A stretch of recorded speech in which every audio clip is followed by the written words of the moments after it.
Golgi body के बारे में, ठीक है। तो एंडोप्लाज्मिक रेटिकुलम हमने पढ़ लिया। अब हमें again double membrane bonded organelles के बारे में पढ़ना है, जिसका नाम क्या है, गोल्गी बॉडी, ठीक है। तो गोल्गी को सबसे पहले जो डिस्कवर किया था वो किसने किया था, इसी के नाम पे रखा गया है गोल्गी। वो किया था कैमिलियो गोल्गी ने किया था, ठीक है। कब किया था,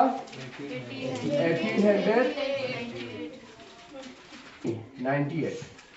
तो वो उसने देखा था किस में, कैमिलियो गोल्गी ने 1898 में फर्स्ट टाइम गोल्गी कॉम्प्लेक्स को देखा था, एक डबल मेम्ब्रेन बॉन्डेड ऑर्गेनेल्स को देखा था किसके ब्रेन में, brain cell of nerve cell, या ब्रेन सेल लिखो या आप लिखो nerve cell of born all उल्लू, है ना, इसमें देखा था भाई सबसे पहले टाइम। तो यहाँ पे लिखा है कैमिलियो गोल्गी, सबसे पहले जो गोल्गी बॉडी है, the first who was discovered by Golgi body. Golgi body was discovered by Camillo Golgi in nerve cell of Barn all, ठीक है ना। तो गोल्गी क्या है, स्टेक मेम्ब्रेन है। Golgi is a stack membrane. इस तरह ये क्या है, बहुत सारे पैरेलल जो मेम्ब्रेन है, इस तरह यहाँ पे इस तरह there are various form of membrane, stack membrane, है ना। मगर ये मेम्ब्रेन किसके फॉर्म में है, एक दूसरे से क्या है, पैरेलल है। जिस तरह गोल्गी बॉडी के पास भी क्या होता है, स्टेक मेम्ब्रेन होता है, ठीक है ना, विच सिक्रीट्स। अब ये जो मेम्ब्रेन होता है ये क्या सिक्रीट कर देता है, ये वेसिकल सिक्रीट कर देता है भाई। क्या सिक्रीट करता है, वेसिकल सिक्रीट करता है। इसी वेसिकल के अंदर गोल्गी का मेन काम क्या होता है, प्रोटीन को, जो ग्लाइकोप्रोटीन है उसको क्या करना, पैकेजिंग करना, ठीक है ना। पैकेजिंग करने का जो काम होता है वो, और वो क्या करता है, मटेरियल को पैकेजिंग करने में मदद करता है। तो ये काम होता है गोल्गी बॉडी का, ठीक है ना। तो गोल्गी बॉडी जो है इसका अलग अलग नाम है, ठीक है। अगर हम देखेंगे किस में, अगर हम इनवर्टिब्रेट्स में देखेंगे, किस में, इनवर्टिब्रेट्स और प्लांट में गोल्गी बॉडी को क्या कहा जाता है। In case of invertebrates and plant Golgi body किसके नाम से पुकारा जाता है, गोल्गी बॉडी को उस वक्त कहेंगे क्या, डिक्टियोसूम। अगर हमें लिपिड, जैसा कि एडिपोज सेल है, ठीक है, अगर हम एडिपोज सेल के अंदर अगर लिपिड को देखेंगे तो लिपिड को क्या कहा जाता है, एडिपोज सेल के अंदर अगर लिपिड होगा उसको कहा जाता है लाइपोकॉन्ड्रियन कहा जाता है, ठीक है भाई, अलग अलग नाम है। अगर हम यहां पे वर्टिब्रेट सेल के अंदर अगर हम क्या देखेंगे, गोल्गी बॉडी को देखेंगे तो उस वक्त गोल्गी बॉडी को क्या कहा जाता है, उस वक्त गोल्गी बॉडी को गोल्गी ही कहा जाता है, ठीक है। तो अलग अलग नाम है गोल्गी का, एक डिक्टियोसोम है, लाइपोकॉन्ड्रियन है, गोल्गी बॉडी भी इसको कहा जाता है, ठीक है। इसके बाद यहाँ पे इसको कैनिक्यूलर, इसको दूसरा नाम है कैनिक्यूलर अपैरेटस भी कहा जाता है गोल्गी बॉडी को, ठीक है भाई। क्या कहा जाता है, कैनिक्यूलर अपैरेटस भी कहा जाता है। गोल्गी का अलग अलग नाम है, वो हम देखेंगे, डिफरेंट सेल में गोल्गी का नाम डिफरेंट होगा, ठीक है ना। In case of invertebrate and plant इसको डिक्टियोसूम कहा जाता है। अगर एडिपोज सेल में अगर हमें, या लिपिड के अंदर अगर हमें गोल्गी बॉडी नजर आते हैं उसको लाइपोकॉन्ड्रियन, अगर वर्टिब्रेट में देखेंगे तो गोल्गी बॉडी, दूसरे सेल्स में कैनिक्यूलर अपैरेटस, ठीक है ना।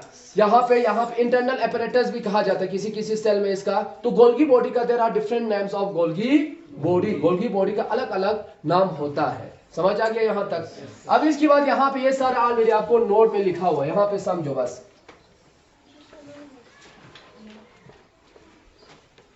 तो गोल्गी बॉडी किस सेल में आपको ज्यादा नजर आता है, दो सेल विच हेल्प्स इन, दो सेल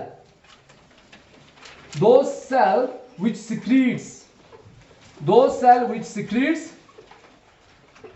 secretes हार्मोन, दो सेल which secretes हार्मोन, वो सेल जो सिक्रीट जो क्या करता है, हार्मोन सिक्रीट कर देता है, एंड एंजाइम।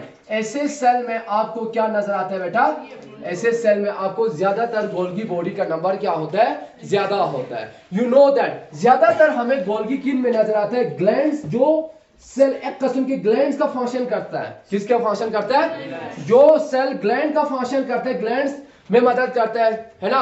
अगर ग्लैंड सेल के अंदर हमें देखेंगे तो ऐसे सेल के अंदर आपको गोल्गी बॉडी ज्यादा नजर आता है। You know that there are two types of gland, एक होता है क्राइन ग्लैंड होता है ना। इसके बाद एंडोक्राइन ग्लैंड होता है, और तीसरा जो अगर आपको ग्लैंड देखेंगे तो वो होता है मिक्सोक्राइन ग्लैंड होता है। तो ऐसे ग्लैंड्स के अंदर आपको क्या नजर आएंगे? आपको गोल्गी बॉडी ज्यादा नजर आएंगे, है ना। जैसे कि एक्सोक्राइन ग्लैंड आपकी क्या सिक्रीट कर देता है? ज्यादातर एंजाइम जो है वो क्या सिक्रीट करता है? कौन सा ग्लैंड सिक्रीट कर देता है? Exocrine gland. एंडोक्राइन ग्लैंड जितने भी हार्मोन होता है वो किस ग्लैंड से सिक्रीट होता है? वो एंडोक्राइन ग्लैंड से सिक्रीट होता है। मिक्सोक्राइन जो किसकी तरह काम करता है? जो जिसके अंदर जो एंजाइम भी सिक्रीट कर देता है और हार्मोन भी सिक्रीट कर देता है। ऐसा कोई ग्लैंड का नाम बताओ आपकी बॉडी में। वो है आपका क्या? ऐसा फंक्शन करता है, अगर हम देखेंगे वो आपका करता है पेनक्रियास। पेनक्रियास एक किस्म की आपका क्या है? आपका एंडोक्राइन ग्लैंड क्या बनाता है? हार्मोन बनाता है, ठीक है। तो यहाँ पे जो गोल्गी बॉडीज होते हैं वो ज्यादातर किन में पाए जाते हैं? ज्यादातर ग्लैंड सेल में ज्यादा पाए जाते हैं, ठीक है। तो एक्सोक्राइन ग्लैंड में क्या होता है? एंजाइम को बनाना होता है। तो एंजाइम बनाने में गोल्गी बॉडी जो है वो अहम रोल निभाता है, ठीक है। मिक्सोक्राइन ग्लैंड जो है उससे एंजाइम भी सिक्रीट होता है, हार्मोन भी सिक्रीट होता है। जैसे कि मैंने आपको बताया इसमें से कौन कौन सा होगा? आपकी गोनेड्स होगा, ठीक है ना, गोनेड्स, और पेनक्रियास होगा, शाबाश। और यहाँ पे एंडोक्राइन ग्लैंड से सिर्फ क्या बनता है? हार्मोन होता है। हार्मोन के प्रोसेसिंग में गोल्गी बॉडी का क्या होता है? अहम रोल होता है। तो इन चीजों में ये क्या करता है? अहम रोल निभा देता है, ठीक है। अब हम देखेंगे इसके बाद क्या पढ़ेंगे? इसके बाद स्ट्रक्चर ऑफ गोल्गी बॉडी, ठीक है। इसके बाद नेक्स्ट पढ़ना है हमें स्ट्रक्चर ऑफ गोल्गी बॉडी के बारे में, ठीक है। तो इसके अंदर क्या होता है? Golgi body has many number of flat-ended sac-like structures, and this flat-ended sac-like structure is called cisternae. इनका नाम है सिस्टर्नी, ठीक है। तो इस तरह फ्लैट-एंडेड सैक-लाइक स्ट्रक्चर्स होते हैं जिसको हम क्या कहा जाता है? जिसको हम सिस्टर्नी कहा जाता है। यहां तक ये इस तरह होता है, ठीक है ना। तो दिस इज द सिस्टर्नी, और इसका नंबर जो है वो 9 से लेके 40 इन नंबर होता है, ठीक है। यू नो दैट इसके सामने कौन सा ऑर्गेनेलिस होता है? इसके सामने ऑर्गेनेलिस होता है कौन सा? एंडोप्लाज्मिक रेटिक्यूलम, ठीक है। और यहाँ पे क्या होता है? यहाँ पे होता है न्यूक्लियस होता है। न्यूक्लियस के यहाँ पे डीएनए होता है, इस तरह, ठीक है। तो शाबाश। अगर यहाँ पे ये वाला फेस, इस फेस को क्या कहा जाता है? You know that this face is the face which is near the endoplasmic reticulum and it look like a convex. तो इसको कन्वेक्स होने की वजह से इसको क्या कहा जाता है? कन्वेक्स फेस कहा जाता है। इसका दूसरा नाम क्या कहा जाता है? सिस फेस कहा जाता है, या इसको क्या कहा जाता है? फॉर्मिंग, क्योंकि यहाँ नई नई चीज बनता है तो इसको कहेंगे फॉर्मिंग फेज कहेंगे। अब इसके बाद दूसरा जो होता है किसके? अगर वो पार्ट जो किसके नजदीक हो, जो प्लाज्मा मेम्ब्रेन के नजदीक होता है उसको क्या कहा जाता है? एक तो इसका शेप जो है वो किसकी तरह है? कनक्यू की तरह है, तो इसलिए इसको क्या कहा जाता है? कनक्यू फेस कहा जाता है। या दूसरा इसका नाम क्या कहा जाता है भाई? ट्रांस फेस कहा जाता है। या इसका नाम, क्योंकि हाईली मैच्योर हो चुका होता है इसलिए इसको मैच्योरेशन फेज भी कहा जाता है। मैच्योरिंग फेज या मैच्योरेशन फेज भी कहा जाता है, ठीक है यहाँ तक। अब यहाँ पे क्या होता है? जैसे कि मैंने आपको बताया डीएनए का काम क्या होता है? क्या बनाना होता है? MRNA by the process of transcription. MRNA के बाद ये एमआरएनए न्यूक्लियर पोर के थ्रू बाहर आएंगे साइटोप्लाज्म के अंदर, और इसके साथ क्या जुड़ जाता है? राइबोसोम। अब ये राइबोसोम क्या बनाता है? प्रोटीन बनाता है। राइबोसोम का मेन मकसद होता है क्या? प्रोटीन बनाना। फर्स्ट इसके साथ स्मॉल सब यूनिट बाइंड हो जाता है, इसके बाद टीआरएनए, इसके बाद लार्ज सब यूनिट बाइंड होता है, ठीक है यहाँ तक। इसके बाद यहाँ क्या होता है? अब यहाँ पे क्या होगा? ये बाद में अब ये राइबोसोम प्रोटीन बनाने के बाद ये जुड़ जाते हैं किसके साथ? एंडोप्लाज्मिक रफ के साथ जुड़ जाते हैं, है ना।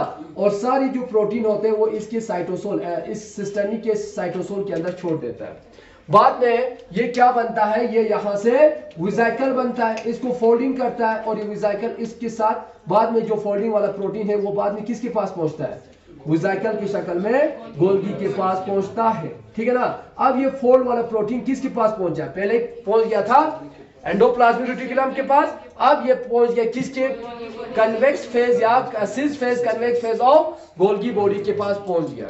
अब गोल्गी बॉडी का मेन फंक्शन होता है इस चीज को क्या करना? पैकेज करना, पैकेजिंग करना, ठीक है ना। इसको पैकेज करने के बाद ये इसको अच्छी तरह फोल्डिंग किया जाता है, इसके अंदर ग्लाइकोसाइलेशन होता है। याद रखना दोनों ग्लाइकोसाइलेशन करता है। मैंने आपको बताया ग्लाइकोसाइलेशन क्या होता है, प्रोटीन के साथ या कार्बोहाइड्रेट जुड़ जाना या प्रोटीन जो है वो किसके साथ जुड़ जाना? लिपिड जुड़ जाना, ठीक है ना। अगर यहां पे कार्बोहाइड्रेट अगर प्रोटीन के साथ जुड़ गया, कार्बोहाइड्रेट किसके साथ जुड़ना? प्रोटीन के साथ, उसको कहा जाता है ग्लाइको प्रोटीन, ठीक है ना। ये याद रखना गोल्गी बॉडी हमेशा कौन सा टाइप की ग्लाइकोसाइलेशन करता है? इस प्रोसेस को ग्लाइकोसाइलेशन कहा जाता है। क्या? ग्लाइकोसाइलेशन। मगर गोल्गी बॉडी हमेशा याद रखना एन टाइप की ग्लाइकोसाइलेशन करता है भाई, है ना। क्यों? क्योंकि ऑलरेडी आपको प्रोटीन का स्ट्रक्चर ऑलरेडी आपको पता है। NH2 is equal to C, यहाँ पे H होता है, यहाँ पे R होता है और यहाँ पे COOH होता है। यहाँ पे जब कार्बोहाइड्रेट रेजिड्यू जुड़ता है तो वो किसके साथ जुड़ जाता है? वो इस N के साथ जुड़ जाता है। प्रोटीन के किसके साथ? कार्बोहाइड्रेट इस N के। इसलिए इस टाइप की ग्लाइकोसाइलेशन को N ग्लाइकोसाइलेशन कहा जाता है। मगर जो गोल्गी बॉडी होता है वो कौन सा टाइप की ग्लाइकोसाइलेशन करता है? वो O टाइप की ग्लाइकोसाइलेशन करता है। क्यों? क्योंकि इसका जो कार्बोहाइड्रेट होता है वो किसके साथ जुड़ जाता है? माइनस के O के साथ। इसलिए ऐसे टाइप की ग्लाइकोसाइलेशन को O टाइप के ग्लाइकोसाइलेशन कहा जाता है। मगर यहाँ पे ये O के साथ क्यों जुड़ता है, ये N के साथ क्यों जुड़ता है, अभी साइंस को अभी तक भी इसका पता नहीं है, ठीक है। तो कल बताया कि N टाइप की ग्लाइकोसाइलेशन कौन करता है? वो कौन सा ऑर्गेनेलिज है जो N टाइप की ग्लाइकोसाइलेशन दिखाता है? वो है एंडोप्लाज्मिक रेटिकुलम। और गोल्गी बॉडी जो है वो कौन सा टाइप की ग्लाइकोसाइलेशन करता है? वो O टाइप के ग्लाइकोसाइलेशन करता है, ठीक है। इसके बाद यहाँ पे इस प्रोटीन को पैकेज कर दिया। पैकेज करने के बाद ये इस तरह पैकेज होकर इस साइड पहुंच गया ना। अब इसके साथ यहाँ पे क्या बनता है भाई? यहाँ पे वेसिकल का फॉर्मेशन होता है ना। अब ये जो प्रोटीन है ये इस तरह खींच के यहाँ पे इस तरह वेसिकल बन चुका है, ठीक है। इसको कहते हैं क्या? वेसिकल। इसको कहते हैं क्या? वेसिकल। और ये वेसिकल जो है लगभग 150 एंगस्ट्रॉम जो होता है इसका डायमीटर होता है, ठीक है। इसका मेन काम क्या होता है? वेसिकल जो है वो transport of protein from one cisternae to another cisternae के पास क्या करता है? ये प्रोटीन का ट्रांसपोर्ट करता है। अब ये प्रोटीन यहाँ पहुंच गया है ना, इसका फोल्डिंग किया, इस साइड पहुंच गया। बाद में क्या होता है? यहाँ से ये ब्रेक हो जाता है, ठीक है ना। ब्रेक होने के बाद ये इस तरह ब्रेक होगा ना। मैंने आपको च्युइंगम का एक्सपेरिमेंट किया था, है ना। तो इस तरह हुआ यहाँ पे, ये यहाँ से ब्रेक हो जाएंगे। ब्रेक होने के बाद ये जो है यहाँ पे पहुंचेंगे कि नहीं? ये इसके साथ लोड कर दिया, जो प्रोटीन यहाँ था इसके अंदर वो यहाँ पे लोड कर दिया, ठीक है ना। बाद में क्या होगा? बाद में इस प्रोटीन को फिर से फोल्ड करेंगे इसके अंदर। अच्छी तरह फोल्ड करने के बाद ये यहाँ से फिर से क्या होगा? ब्रेक होगा इस तरह। ये फिर से वेसिकल इसके साथ क्या होगा? जुड़ जाएंगे। अब ये जो प्रोटीन यहाँ पे वो यहाँ पे पहुंच जाते हैं इस तरह, ठीक है। इसके बाद प्रोटीन का बराबर पैकेजिंग करने के बाद इस वेसिकल का काम होता है, इसका ये क्या होता है? It is spherical in shape या oval in shape and their diameter is around 150 angstrom. The main purpose of the vesicle, it helps in the transport of protein from one cisterny to another cisterny, ठीक है। अब ये protein यहाँ पहुंच गया। अब ये यहाँ से इस तरह फोल्ड करके यहाँ से क्या होगा? अलग हो जाएंगे। इस तरह अलग हो गया ना, इस तरह यहाँ इसके अंदर प्रोटीन है, इस तरह अलग हो गया। अब यहाँ पे क्या होता है? ये ब्रेक हो गया। अब ये वेसिकल लास्ट में क्या हो गया? अलग हो गया। अब ये वेसिकल क्या करते हैं? इस प्रोटीन को, जैसा कि ये क्या है? एक किस्म के हार्मोन है ना। ये क्या है? खुद एक एंडोक्राइन ग्लैंड सेल है। इसको क्या करना होता है? हार्मोन को ब्लड के बाहर, ब्लड के पास भेजना होता है। यहाँ पे पूरा ब्लड है, समझो आप क्या है? यहाँ पे ब्लड है। बाद में हार्मोन को कहाँ भेजना होता है? टारगेटिंग साइट पे टारगेट करना है। मगर अगर यहाँ से पिट्यूटरी ग्लैंड से वो बन रहे हार्मोन, बाद में उसका टारगेट सेट क्या है? FSH का टारगेट सेट है मेल के टेस्टिस और फीमेल की ओवेरीज तक पहुंचाना है। वो पहुंचेंगे किसके थ्रू? ब्लड के थ्रू पहुंचेंगे। तो इसको हमें पहुंचाना है कहां पे? ब्लड में। तो ब्लड में पहुंचना है तो ये वेसिकल बाद में किसके साथ फ्यूज हो जाता है? प्लाज्मा मेम्ब्रेन के साथ फ्यूज हो जाता है। अब ये हार्मोन है बेटा, ये क्या है? हार्मोन है। हार्मोन किसका बना होता है? प्रोटीन का ही बना होता है, ग्लाइकोप्रोटीन का बना होता है वो, ठीक है। अब यहां पे क्या होगा, अब ये प्रोटीन जो है यहां है वो कहां पहुंच गया, ब्लड के अंदर, by the process of exocytosis. इस प्रोसेस को कहा जाता है एक्सोसाइटोसिस। सेल का वोमेटिंग करना, सेल के अंदर जो चीज था ग्लाइकोप्रोटीन था वो सेल के बाहर पहुंचा दिया कि नहीं, इस प्रोसेस को एक्सोसाइटोसिस कहा जाता है। तो गोल्गी बॉडी का काम ये होता है। तो अब मैंने आपको गोल्गी बॉडी के स्ट्रक्चर में सबसे पहले मैंने आपको सिस्टर्नी पढ़ाया। सिस्टर्नी क्या होता है, it is a sac flattened structure, it is a flattened sac like structure which are parallel to each other and their number is varies from 9 to 140 भी होता है, ठीक है ना। अब यहां पे क्या होगा, जैसे कि इस गोल्गी बॉडी के सामने, इस सिस्टर्नी के सामने अगर ना कोई यहां पे राइबोसोम है, ना कोई यहां पे एंडोप्लाज्मिक रेटिकुलम है, ना कोई यहां पे दूसरे ऑर्गेनेल्स है, ऐसे कंडीशन में इसको क्या कहा जाता है, ऐसे कंडीशन में इसको जोन ऑफ एक्सक्लूजन कहा जाता है। जिस अगर गोल्गी बॉडी के सामने कोई भी ऑर्गेनेल्स नहीं है, सिर्फ अकेला वो खुद है, इस वक्त इस जगह को क्या कहेंगे हम, जोन ऑफ एक्सक्लूजन कहा जाता है, ठीक है। अब यहां पे क्या होते हैं, इस सिस्टर्नी के पास बहुत सारे क्या होते हैं, छोटे छोटे पोर्स होता है। क्या होता है, छोटे छोटे पोर्स होते हैं। इसको क्या कहे जाएंगे, फेनेस्ट्रेटेड सिस्टर्नी। फेनेस्ट्रेटेड सिस्टर्नी किसको कहा जाता है, वो सिस्टर्नी जिसके पास क्या होता है, पोर्स होता है। दो सिस्टर्नी विच हैज पोर, अगर कोई सिस्टर्नी जिसके पास पोर होगा, ऐसे टाइप के सिस्टर्नी को फेनेस्ट्रेटेड सिस्टर्नी कहा जाता है। यहां तक समझ आ गया। अगर ये तो हो गया, मैंने आपको बताया ग्लैंड सेल के अंदर। अगर ऐसे सेल जो कोई ना हार्मोन सिक्रीट करता है ना कोई एंजाइम सिक्रीट कर देते हैं, ऐसे सेल में आपको वेसिकल कम नजर आएंगे। ऐसे सेल में यहां क्या बनता है, ज्यादातर यहां पे एक ब्रांचिंग लाइक स्ट्रक्चर इस तरह के फॉर्मेशन होता है, जिसको क्या कहा जाता है, जिसको ट्यूब्यूल कहा जाता है। तो ट्यूब्यूल का अगर हम डायमीटर देखेंगे यहां से यहां तक, तो वो लगभग 450 एंगस्ट्रॉम होता है, ठीक है ना। ये जो वेसिकल अनब्रांचड होता है, the tubule, this tubule is in the form of branch, ये ब्रांच की फॉर्म में होगा। इसकी डायमीटर्स क्या होता है, it is around 450 angstrom in diameters and it's seen mostly in दो cell which do not secrete any enzyme, any hormone। ऐसे सेल में आपको ज्यादा क्या नजर आता है, ऐसे सेल में आपको ज्यादा नजर आता है क्या, ट्यूब्यूल ज्यादा नजर आता है।